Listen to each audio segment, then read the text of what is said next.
Assalamualaikum warahmatullahi wabarakatuh. Assalamualaikum warahmatullahi wabarakatuh.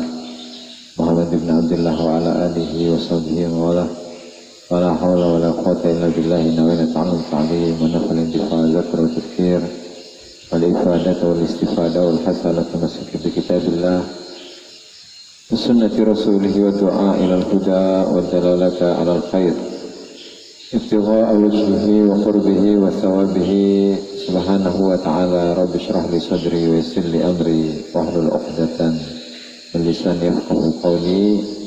Amma ba'du. Para hadirin, para ashab, para ikhwan yang dimuliakan Allah Subhanahu wa ta'ala, alhamdulillah pada malam hari ini kita masih diberi kesehatan oleh Allah ta'ala, sehingga kita bisa bersama-sama belajar, bisa bersama-sama mengaji kitab Al-Hikam karya Imam Ibnu Athaillah As-Sakandari yang disusun ulang oleh Al-Imam Ali Ibn Husamuddin Al-Muttaqi Al-Hindi dalam kitabnya An-Nahjil Atam fi Tabwibul Hikam. Sebelum kita mulai, mari kita hadiahkan Al-Fatihah pada mu'alliful kitab, pada semua ulama, semua guru kita para syurah, semua guru kita, semua orang tua kita lah dunia. Wa ala kulli niyatin salih wa ala man awalihi aslafna salih wa ala hadratin Nabi Muhammad sallallahu alaihi wasallam. Al-Fatihah. A'udzu billahi minasyaitonir rajim. Bismillahirrahmanirrahim. Alhamdulillahi rabbil alamin arrahmanir rahim maliki yaumiddin iyyaka na'budu wa iyyaka nasta'in ihdinas siratal mustaqim siratal ladzina an'amta 'alaihim ghairil maghdubi 'alaihim waladdallin. Qala al-mu'allifu rahimahullahu ta'ala Asy-Syaikh Ibnu Athaillah As-Sakandari fi kitabih Al-Hikam ila an qala ajhalun nas man taraka yaqina ma indahu li dhanni ma indan nas. Ajhalun nas utawi paling bodoh-bodone manungsa man iku wong taraka kang ninggalaken sapa man yakina ma ing yakine barang indahu kang tetep ing dalam sandinge man lizonni ma krono yang kane barang indan nasi kang tetep ing dalam sandinge manungsa. Masih pada bab Riyadhatun Nas wa Tahdzir an Dasaisiha. Jadi bab ini masih membahas tentang Riyadhatun Nafs atau mengolah jiwa. Tidak hanya mengolah yang olahraga itu atau pengolahan itu tidak hanya jiwa, hanya raga saja, tetapi jiwa itu juga perlu diolah. Makanya di dalam ilmu tasawuf itu terdapat istilah yang namanya Riyadhatun Nafsi, olah jiwa, olahraga. Dan kita sampai pada, suaranya kurang enak ya. Dan kita sampai pada hikmah ajhalun nas man taraka yaqina ma indahu li dhanni ma indan nas. Sebodoh-bodohnya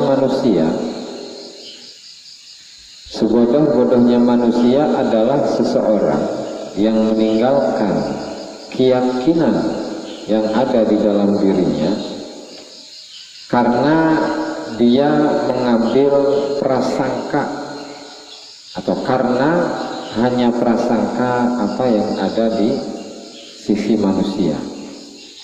Sebodoh-bodohnya orang itu adalah seseorang yang meninggalkan sesuatu yang yakin yang ada dalam dirinya. Jadi ada sesuatu yang pasti, yang yakin, yang pasti adanya di dalam dirinya, tapi ditinggalkan.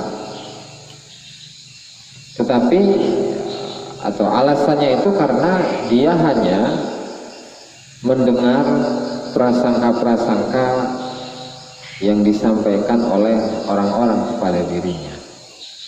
Maksudnya, ini kan di sini menyebutkan man taraka yaqina ma indahu, seseorang yang meninggalkan sesuatu yang yakin yang ada di dalam dirinya. Apa itu? Yaitu manusia pasti mengetahui apa saja keburukan-keburukan dalam dirinya, aib-aib yang tersimpan di dalam dirinya, dan kondisi kebatinan, kondisi batiniah yang ada di dalam diri seseorang yang berupa kekurangan-kekurangan, yang berupa penyakit-penyakit, ya. Dalam arti hal yang seperti aib-aib di dalam diri kita itu sangat banyak, dan itu pasti. Penyakit-penyakit yang ada di dalam diri kita itu pasti sangat banyak, yang terutama penyakit-penyakit yang berdasarkan atas hawa nafsu, entah itu kesombongan, entah itu pamer, entah itu adu domba, entah itu iri, dengki, dan seterusnya. Itu pasti ada.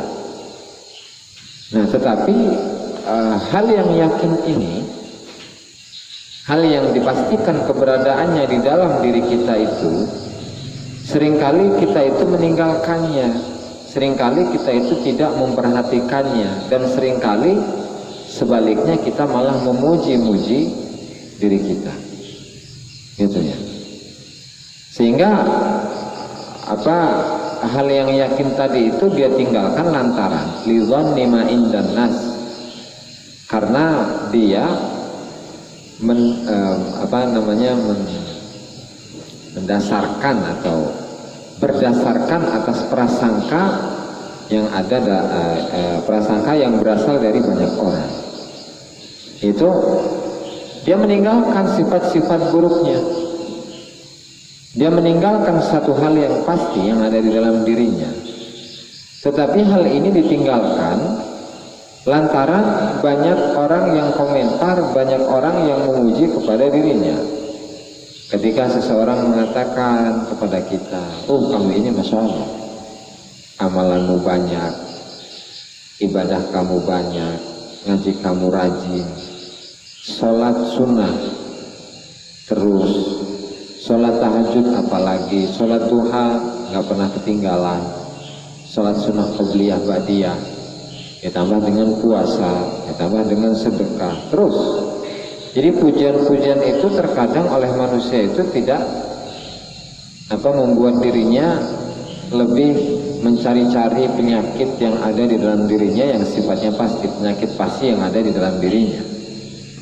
Tetapi justru pujian-pujian dari manusia atau komentar-komentar dari manusia itu kemudian membuatnya silau, sehingga melupakan apa yang seharusnya dia cari-cari, apa yang seharusnya menjadi suatu kewajiban kepada dirinya. Kita berkewajiban untuk bisa dekat dengan Allah Subhanahu wa Ta'ala, bisa mengenal Allah Subhanahu wa Ta'ala. Nah, tetapi lantaran karena kita itu adalah orang yang tertipu oleh hawa nafsu, tertipu oleh penyakit-penyakitnya, sehingga kita itu tidak memperhatikan hal-hal yang buruk-buruk tadi yang sifatnya pasti ada di dalam diri kita. Gitu. Nah, sehingga bagi seseorang yang fakir atau bagi seseorang yang sedang melakukan perjalanan menuju Allah Subhanahu wa Ta'ala, ya dia harus sebaliknya, dia itu harus menjadi orang yang selalu mencari-cari keburukan-keburukan yang sifatnya pasti yang ada di dalam dirinya, gitu. Ya, yaitu maksudnya ketika an yanqabida an indal madh wa yanbasita indal dham, di mana ketika dia itu dipuji oleh orang lain, justru dia itu merasa tidak senang, merasa panas atau merasa murung. Wayambas itu indadam, tapi sebaliknya ketika dia itu dicaci maki oleh orang lain, dia merasakan kebahagiaan. Nah, kalau seorang murid, seseorang yang sedang menuju atau menempuh perjalanan menuju Allah Subhanahu wa taala itu tidak melakukan apa yang disebutkan di dalam teks hikam tadi itu, di mana seorang murid itu tidak boleh menjadi orang yang paling bodoh, menjadi orang yang paling dungu. Ya, karena orang yang dungu itu adalah meninggalkan keyakinan tetapi dengan digantikan hanya dengan prasangka. Keyakinan yang pasti itu adalah tadi aib-aib yang ada di dalam dirinya, itu pasti. Kekurangan-kekurangan yang ada di dalam dirinya, itu pasti. Tetapi pujian manusia itu kan belum pasti. Bisa jadi pujiannya itu karena dia itu ingin merayu kita supaya kebutuhannya atau hajatnya itu terpenuhi. Itu. Nah, sehingga tadi kembali pada pembahasan di mana seorang yang sedang menuju perjalanan Allah Subhanahu wa taala, yaitu dia harus melakukan hal yang sebaliknya. Itu dengan yang diantaranya adalah ketika dipuji oleh orang lain itu tidak merasakan bahagia, tetapi ketika dicaci maki oleh orang lain itu merasakan kebahagiaan. Sehingga ketika dia bisa menanamkan hal ini ke dalam dirinya, maka antara pujian dan cacian, antara pujian dan makian yaitu sama.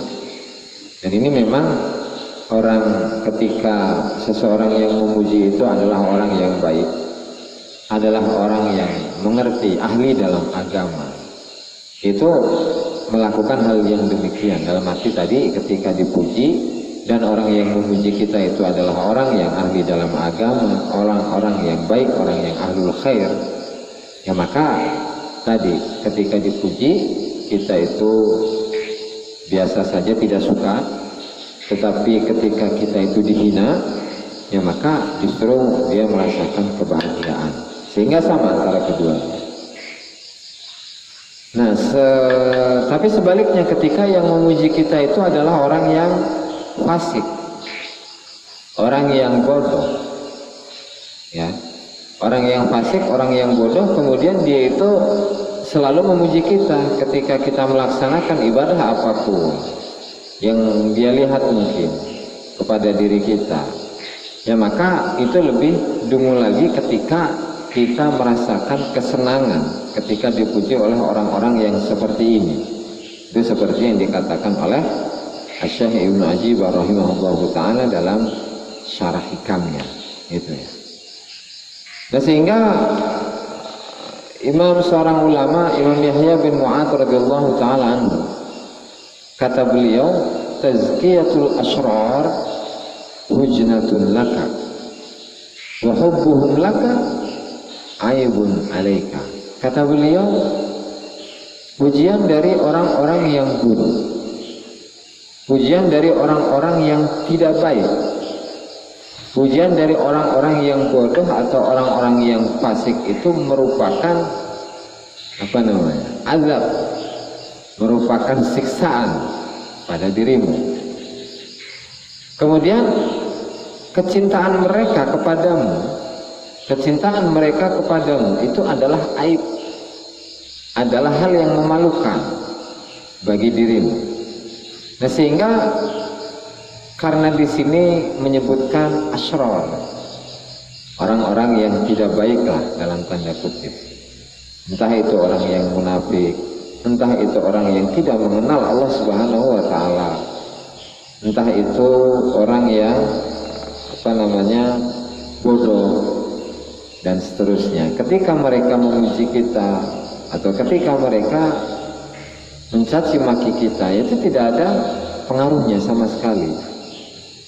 Makanya tadi ketika kita itu terlalu terpukau dengan pujian orang-orang yang bodoh atau bahkan orang-orang yang fasik, kemudian kita terpukau oleh pujian-pujian mereka, ya maka ini lebih bodoh lagi dari orang yang bodoh. Ini lebih dungu lagi daripada orang-orang yang dungu, ya, karena ridho atau bahagia dengan pujian mereka, senang dengan pujian mereka, itu menunjukkan bahwa dirinya adalah orang yang dungu. Ya, seperti yang disebutkan oleh Al-Imam Haris Al-Muhasibi, di mana beliau itu memperumpamakan seseorang yang memuji kepada kita, dan pujian itu isinya demikian: sesungguhnya kotoran yang keluar dari badanmu itu wanginya itu seperti wanginya minyak misik. Nah, apakah pantas bagi orang yang seperti ini? Apakah pantas bagi seseorang yang mengatakan bahwa kotorannya itu adalah sewangi minyak misik untuk membanggakan diri bahwa dia memiliki kotoran yang wanginya itu sama dengan minyak misik? Kan orang yang seperti ini adalah orang yang tidak tahu, adalah orang yang bodoh.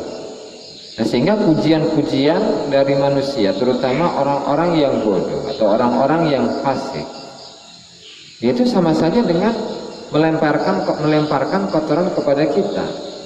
Gitu, sehingga tidak perlu bahagia, tidak perlu senang ketika mereka memuji kepada diri kita, dan sebaliknya kita itu tidak perlu bersedih ketika mereka mencaci maki diri kita, gitu ya.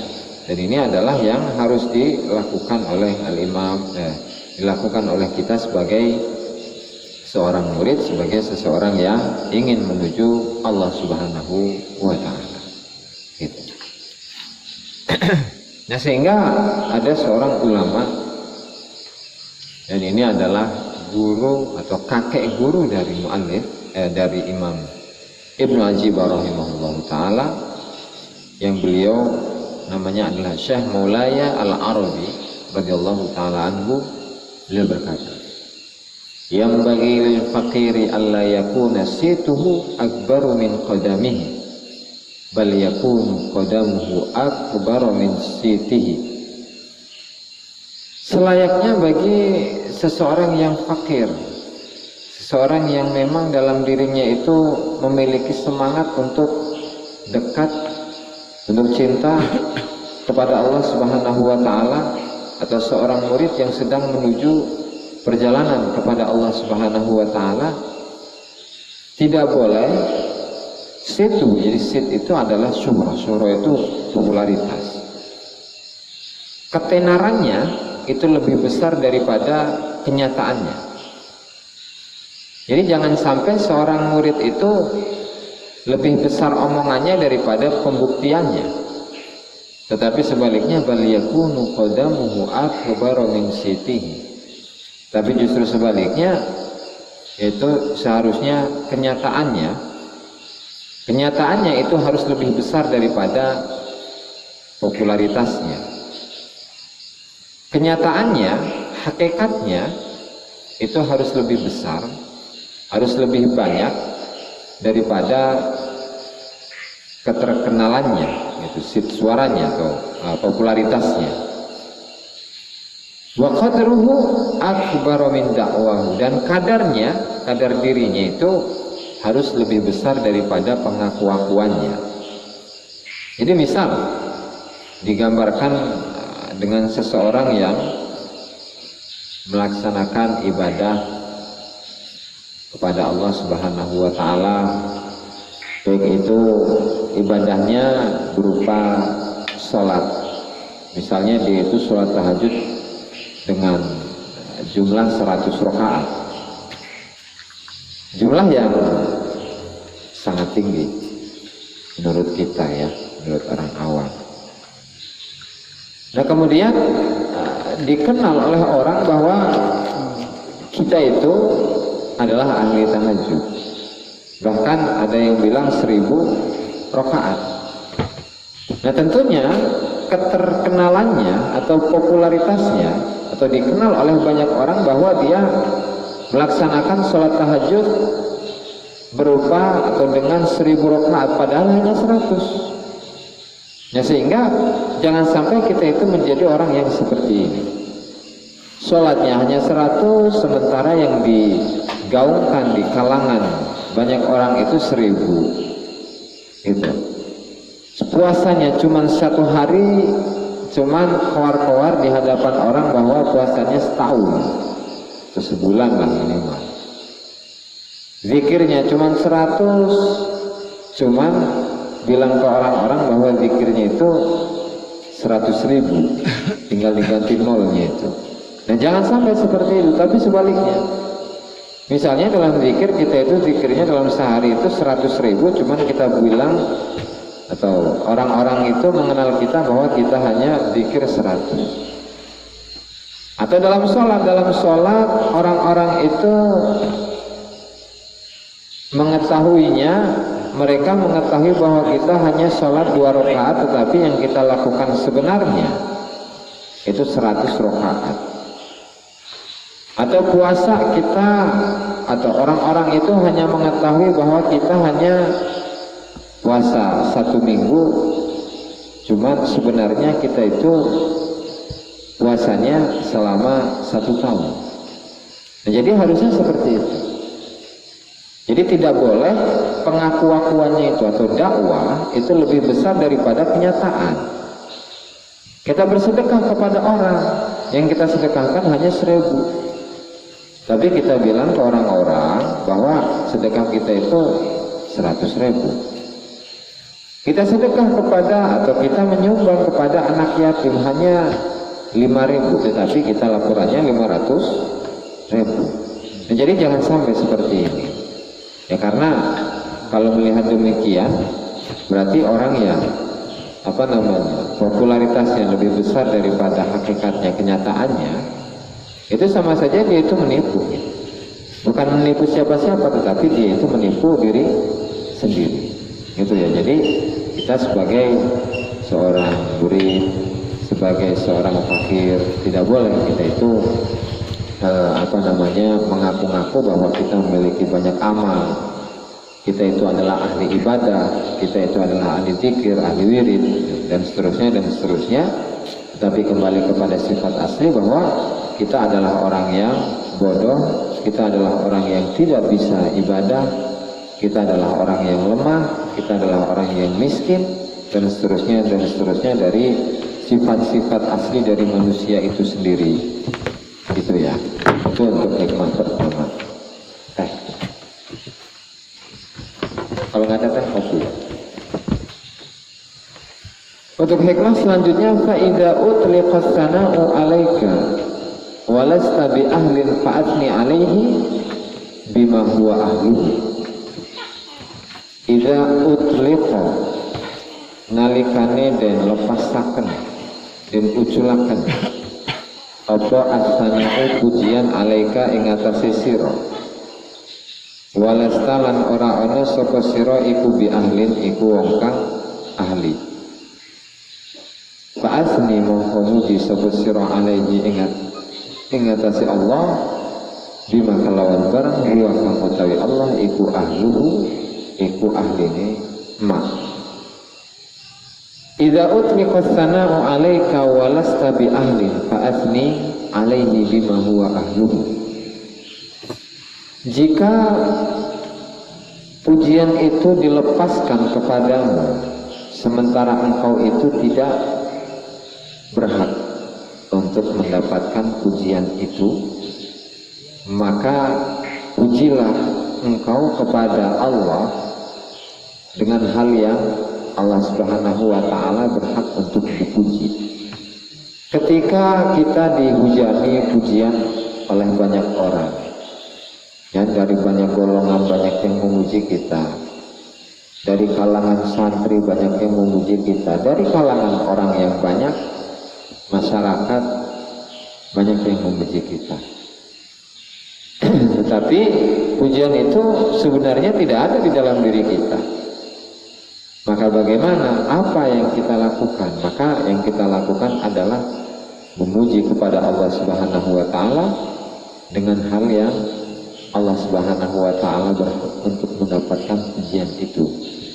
Ya, meskipun pujian apapun, sehebat-hebat pujian yang diucapkan oleh manusia, diucapkan oleh kata-kata atau dilakukan oleh perbuatan, itu tidak akan mampu menyaingi atau memenuhi pujian kepada Allah Subhanahu wa ta'ala. Dalam doa itu subhanallah la yusmi sana'an Alhamdulillahilladzi apa tuh? La yusni sana'an kama asnaita ala nafsik. Subhana man la yusni sana'an kama yusni ala nafsik. Maha suci Allah yang memuji dengan pujian sebagaimana Allah Ta'ala memuji dirinya. Maha suci Allah dengan pujian Subhana man la yusni sana'an kama asnaita. Maha suci Allah yang tidak memuji kepada dirinya sebagaimana pujian Allah Subhanahu wa Ta'ala kepada dirinya. Dalam arti pujian-pujian yang semua makhluk hidup itu atau semua makhluk sampaikan, semua makhluk ucapkan, semua makhluk berbuat, itu tidak akan membandingi pujiannya Allah Subhanahu wa Ta'ala kepada dirinya sendiri. Itu pujian. Dalam arti ketika Allah Subhanahu wa Ta'ala melepaskan pujian kepadamu melalui lisan-lisan makhluknya, ya, melalui lisan-lisan makhluknya dengan hal yang atau perbuatan yang sebenarnya perbuatan ini atau sifat ini tidak ada di dalam diri kita, ya maka kita harus memuji kepada Allah Subhanahu wa Ta'ala.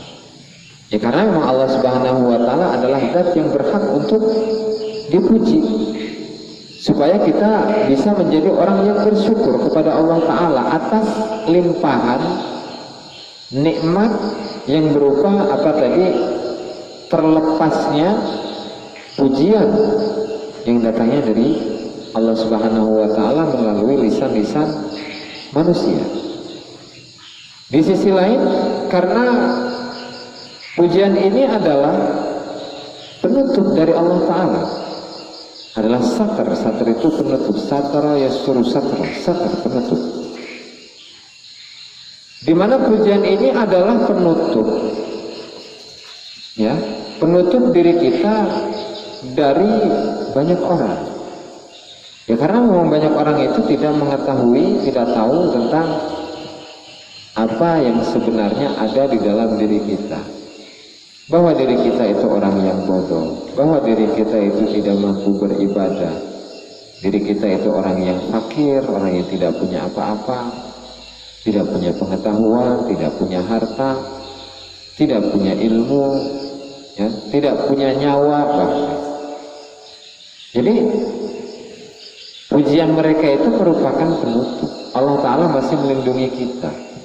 Itu Allah Ta'ala melindungi kita sehingga Allah Ta'ala memperlihatkan hal-hal yang sebenarnya tidak ada pada diri kita kepada mereka, kemudian mereka memuji. Ya karena kalau Allah Ta'ala itu apa ya, memperlihatkan satu keburukan saja kepada semua orang, kepada banyak orang, ya maka namanya dia akan tercela. Dia itu akan menjadi bulan-bulanan, menjadi bahan cacian dan makian. Ya karena memang kalau melihat sifat dari manusia itu, yang namanya manusia atau hambanya Allah Subhanahu wa Ta'ala itu adalah tempatnya kekurangan. Dalam diri manusia itu banyak kekurangan, bahkan tempatnya kekurangan. Sementara Allah Ta'ala itu adalah tempatnya kesempurnaan. Nah seandainya jika Allah Ta'ala itu sedikit memperlihatkan kesempurnaannya kepada manusia, sehingga manusia itu mendapatkan cipratan kesempurnaan itu, ya berarti yang dipuji atas adanya kesempurnaan itu adalah Allah Subhanahu wa Ta'ala, bukan diri kita. Gitu. Jadi ketika kita itu diberi cipratan kesempurnaan, misalnya kita dititipi ilmu oleh Allah Ta'ala, kita itu dititipi semangat dalam beribadah, semangat zikir, semangat sholat, semangat puasa.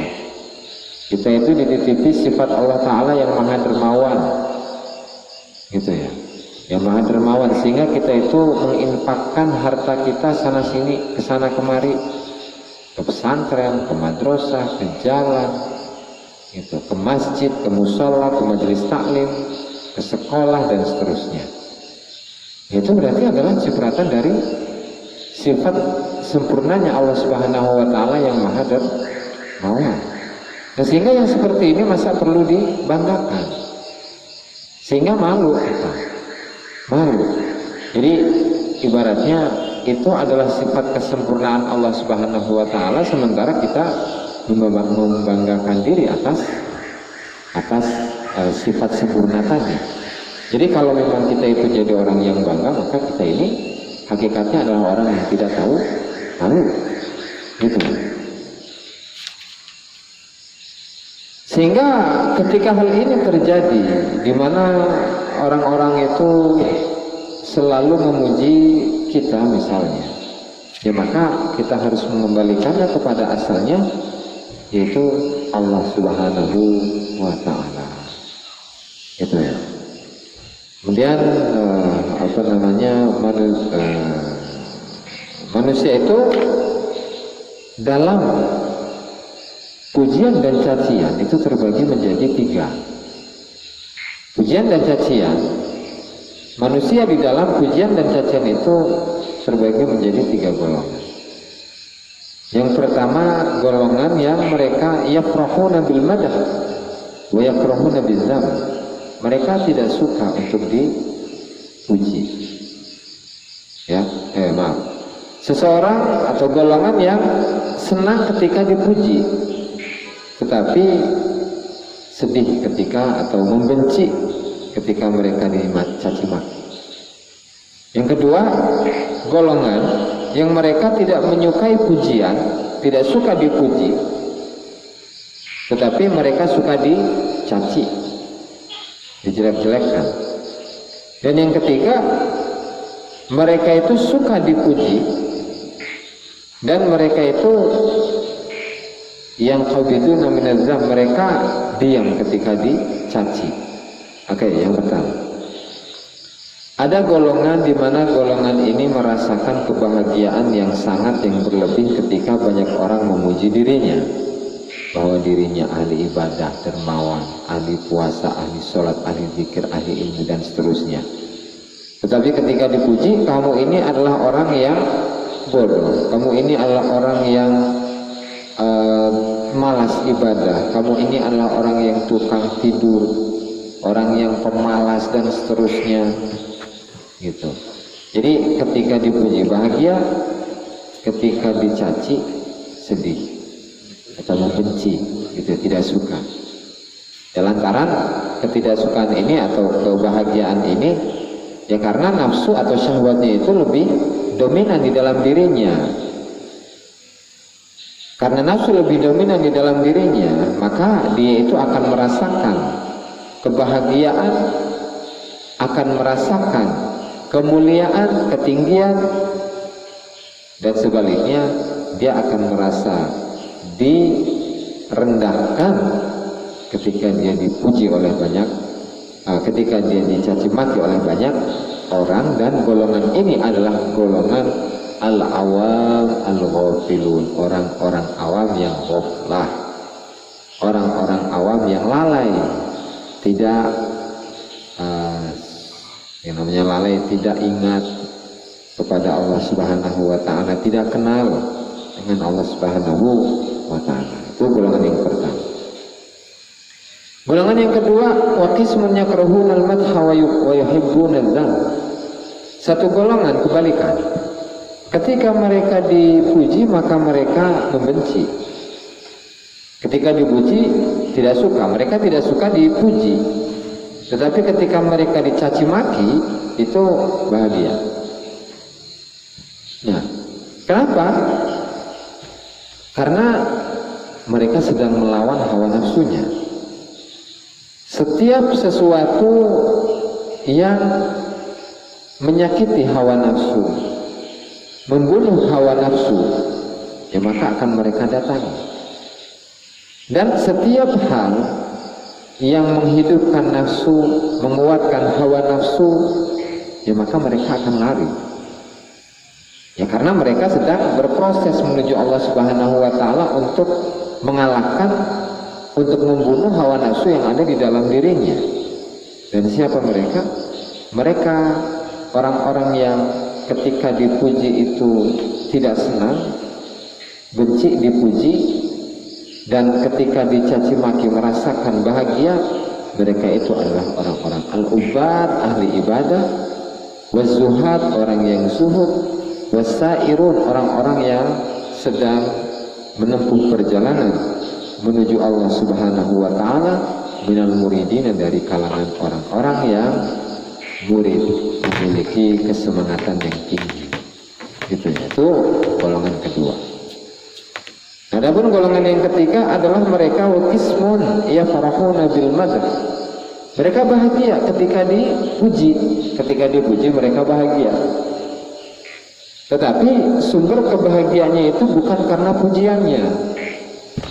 Tetapi sumber pujian itu adalah dari lisyuhudihi min maulahu, karena mereka menyaksikan pujian itu adalah dari Allah. Kemudian yang qabiduna minadzam, mereka itu akan apa ya Bu? Kalau bersedih sih bukan apa yang qabidun, akan diam atau akan yang qabid. Kalau tergenggam atau bahasanya itu ya tidak begitu senang. Tidak begitu senang dengan cacian. Maaf, mereka berada dalam posisi qabid, mereka digenggam oleh Allah Ta'ala, diam gitu. Ketika mereka dicaci maki oleh banyak orang, mereka akan diam. Mereka akan diam. Atau dalam bahasa ininya bukan diam ya, kayak nervous gitu lah, deg-degan gitu. Ketika dipuji orang, ketika dicaci maki oleh banyak orang. Tapi alasannya bukan karena mereka mengikuti hawa nafsu, bukan, tetapi alasannya karena mereka itu menyaksikan jalal man tawallahu, itu mereka menyaksikan sifat jalalnya, sifat agungnya Allah Subhanahu wa taala. Dan sehingga ketika mereka berada di depan sifat keagungan Allah Subhanahu wa taala, otomatis mereka akan nervous, deg-degan. Jadi ketika mereka dipuji oleh banyak orang, mereka akan bersyukur, bahagia, senang, bersyukur kepada Allah Subhanahu wa taala lantaran mereka menyaksikan pujian itu adalah dari Allah.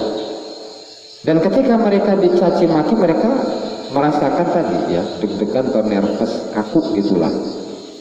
Karena apa? Karena mereka berada di depan sifat jalalnya Allah Subhanahu wa taala. Ya, dan siapa golongan yang ketiga ini? Golongan yang ketiga ini adalah golongan al-arifun, orang-orang yang sudah ma'rifat, orang-orang yang sudah kenal dan dekat dengan Allah Subhanahu wa ta'ala. Gitu ya. Nah, sehingga kita tinggal milih aja nih, tinggal milih mau jadi golongan yang mana. Yang pertama golongan awam, yang ketika dipuji senang, ketika dicaci maki marah. Atau yang kedua sebaliknya, ketika yaitu orang-orang tadi az-zuhad wal ubad wasairuna minal muridin, ketika mereka dipuji marah, gak senang, ketika mereka dicaci maki bahagia. Itu seorang murid. Ya. Atau yang ketiga, orang-orang yang ahli ma'rifat, ketika mereka dipuji oleh manusia, maka mereka merasakan kebahagiaan lantaran mereka menyaksikan pujian itu adalah dari Allah Subhanahu wa ta'ala. Dan ketika mereka dicaci oleh banyak orang, mereka kaku, diam, nervous, deg-degan lantaran mereka menyaksikan sifat jalalnya Allah Subhanahu wa ta'ala. Dan golongan ketiga ini adalah orang yang al-arifun, orang-orang yang sudah dekat dengan Allah Subhanahu wa ta'ala, dan orang-orang yang dicintai oleh Allah Subhanahu wa ta'ala. Itu untuk hikmah kedua ya. Idza utliqa tsana'u 'alaika wa lasta bi ahlin fa'athni 'alaihi bima huwa ahluhu. Dan yang ketiga,